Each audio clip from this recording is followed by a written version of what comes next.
നമസ്കാരം. ഇന്ന് ഞാൻ പാടാൻ പോകുന്നത് കാട്ടുപോകുന്നൊരു കവിതയാണ്. ചിതറിത്തെറിക്കുന്ന ചിന്തകളിൽ എപ്പോഴും നിന്റെ ഈ പുഞ്ചിരി ഒന്നു മാത്രം. മഴവില്ല് പോലെ നീ മനസ്സിൽ തെളിയുമ്പോൾ ഉണരുന്നു എന്റെ മോഹങ്ങളും.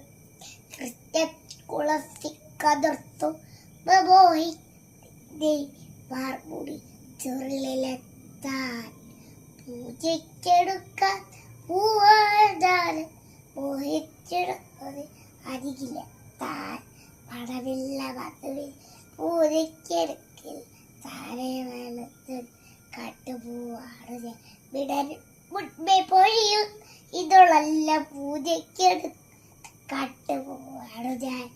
ഇഷ്ടമല്ലെന്നൊരു വാക്കു നീ ചൊല്ലിയ നഷ്ടമായി പോകും ജീവിതം. നിന്റെ കൊലിസികളിൽ ഞാൻ താരെ വെളിഞ്ഞ് നിന്നെടുത്തു ഒന്നൊന്നും അറിയാതെ പോയിടുന്നു. നമസ്കാരം.